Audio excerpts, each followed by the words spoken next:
ভারত এবং পাকিস্তান এই দুটো শুধু কোনো দেশের নাম নয়, বরং দুই চির প্রতিদ্বন্দ্বীর নাম।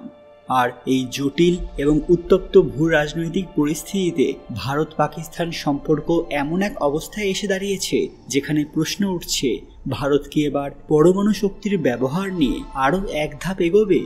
এই বছর সীমান্তবর্তী অঞ্চলে যেভাবে একের পর এক আঘাত এসেছে, তাতে শুধু সাধারণ মানুষ নয়, গোটা দক্ষিণ এশিয়া কাঁপছে। পাকিস্তান যেভাবে সরাসরি না হলেও কিছু গোষ্ঠীর মাধ্যমে ভারতের অভ্যন্তরে অস্থিরতা সৃষ্টি করছে, তাতে এক ধরনের সীমারেখা পার হয়েছে বলেই মনে করছেন অনেক নিরাপত্তা বিশ্লেষক। এই অবস্থায় ভারতের প্রধানমন্ত্রী নরেন্দ্র মোদী কূটনৈতিকভাবে চাপে থাকলেও তার নেতৃত্বে ভারতের জবাবদিহির ধরন এখন আর আগের মতো নরম নয়। এবার তিনি ঘোষণা করতে চলেছেন এমন কিছু জিনিস যা পাকিস্তানকে ঘাম ছুটিয়ে দিয়েছে। ঠিক কী ঘটেছে সবটাই জানবেন আজকে, তার এই কমেন্ট বক্সে অবশ্যই হর হর মহাদেব লিখতে ভুলবেন না। সকলকে আমাদের চ্যানেল পুরানোথায় স্বাগত। আজকে আপনারা জানবেন ভারতের সবচেয়ে বড় অ্যাকশন। ভিডিওতে এর আগে সবাই অবশ্যই আমাদের চ্যানেলটি সাবস্ক্রাইব করে নেবেন। ভারত আন্তর্জাতিকভাবে নো ফার্স্ট ইউজ অর্থাৎ প্রথমে পারমাণবিক অস্ত্র ব্যবহার করবে না, এই নীতিতেই বিশ্বাসী। কিন্তু এই নীতির ভবিষ্যৎ নিয়ে বর্তমানে অনেক প্রশ্ন উঠেছে, কারণ পরিস্থিতি এমন পর্যায়ে পৌঁছেছে যেখানে সার্জিক্যাল স্ট্রাইক কিংবা এয়ার স্ট্রাইক হয়তো আর যথেষ্ট নয়, বিশেষ করে যখন শত্রুপক্ষ বারংবার নিজেদের ভূখণ্ডে সুরক্ষিত থেকে আঘাত হানে। পাকিস্তান যেহেতু চীন এবং তুরস্কের ছায়ায় থেকেও পরোক্ষ যুদ্ধনীতি অবলম্বন করছে, ভারত এবার আন্তর্জাতিক বার্তা দিতে চাইছে যে সে প্রয়োজনে চূড়ান্ত পথেও যেতে প্রস্তুত।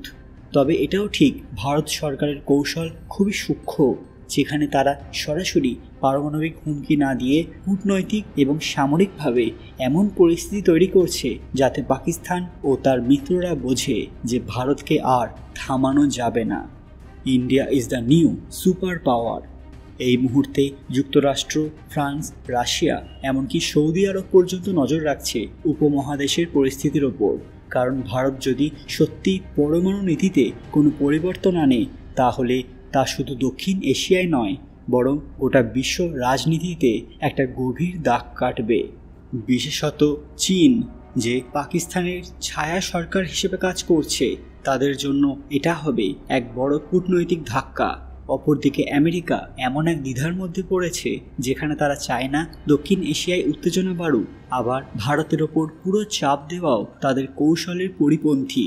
এই প্রেক্ষাপটে ভারত হয়তো এখনই পারমাণবিক অস্ত্রের বাটনে হাত দেবে না, কিন্তু তারা যে এটা চূড়ান্ত বিকল্প হিসেবে রাখতে প্রস্তুত সে বার্তা দিয়ে দিয়েছে আন্তর্জাতিক মহলকে। আর এই বার্তায় এখন পাকিস্তানকে কাঁপিয়ে তুলছে।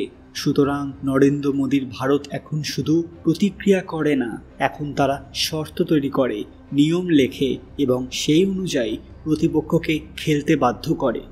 ভারতের পারমাণবিক শক্তি নিঃসন্দেহে এক এমন কৌশলগত অস্ত্রভাণ্ডার যা শুধু পাকিস্তানের জন্য নয়, গোটা উপমহাদেশের নিরাপত্তা ভারসাম্যকে বদলে দেওয়ার ক্ষমতা রাখে। ভারতের একটা অর্ডার পাকিস্তানকে ম্যাপ থেকে মুছে দিতে পারে। ভারত 1974 সালে স্মাইলিং বুদ্ধা অপারেশনের মাধ্যমে পরমাণু যুগে প্রবেশ করেছিল, আর 1998 সালে পোখরান 2 এর পর আন্তর্জাতিকভাবে স্পষ্ট করে দেয় যে ভারত নিজেকে কেবল একটি আঞ্চলিক শক্তি নয়, বরং একটি পরমাণু শক্তিধর রাষ্ট্র হিসেবে দেখতে চায়। পাকিস্তান যদিও সেই বছরই প্রতিক্রিয়ায় পরমাণু পরীক্ষা করেছিল, কিন্তু প্রযুক্তি, পরিকাঠামো এবং নীতিগত দিক দিয়ে ভারত অনেক পরিণত এবং সুসংগঠিত অবস্থানে রয়েছে। ভারতের পরমাণু শক্তি শুধু যুদ্ধাস্ত্রের সীমায় আটকে নেই, এর সঙ্গে যুক্ত আছে তার দীর্ঘ পাল্লার ক্ষেপণাস্ত্র, স্যাটেলাইট নজরদারি প্রযুক্তি, সাবমেরিন থেকে উৎক্ষেপণযোগ্য পারমাণবিক অস্ত্র SLBM এবং সর্বোপরি একটি শক্তিশালী সেকেন্ড স্ট্রাইক ক্যাপেবিলিটি, যা শত্রুর প্রথম আঘাতের পরও পাল্টা ধ্বংসাত্মক জবাব দিতে সক্ষম। হ্যাঁ, একদম ঠিক শুনেছেন। ভারত তার পরমাণু নীতিতে শান্তির প্রতিশ্রুতি রাখলেও সাম্প্রতিক নিরাপত্তা এবং কৌশলগত আলোচনাগুলোতে এই নীতির পুনর্মূল্যায়ন করা হচ্ছে। বিশেষ করে পাকিস্তান যদি পরোক্ষ বা সন্ত্রাসী পথে সীমা অতিক্রম করে, তাহলে ভারতের হাতে পারমাণবিক প্রতিরোধের বিকল্প থাকবে না। ভারতের পরমাণু শক্তি শুধু ধ্বংসের উপকরণ নয়, বরং একটি কৌশলগত প্রতিরোধ, যার মাধ্যমে শত্রুপক্ষকে আগেই ভয় দেখিয়ে থামিয়ে দেওয়া যায়। এই ক্ষমতায় পাকিস্তানের নীতি নির্ধারকদের মধ্যে ক্রমশ উদ্বেগ সৃষ্টি করছে। তারা জানে একবার যদি ভারত সত্যিকারের কৌশলগত রণনীতিতে সক্রিয় হয়ে যায়, তাহলে পাকিস্তানের প্রতিরক্ষা এবং অবকাঠামো 1 ঘন্টার মধ্যে ভেঙে পড়তে পারে। এখানেই ভারতের আসল শক্তি, এই পরমাণু অস্ত্র ব্যবহার না করে একটি রাজনীতি, একটি ভয়, একটি ভারসাম্য তৈরি করা। আর এই মনস্তাত্ত্বিক প্রভাবই ভবিষ্যতে পাকিস্তানকে শুধু সামরিক নয়, কূটনৈতিকভাবে ভারতের থেকে পিছিয়ে দেবে।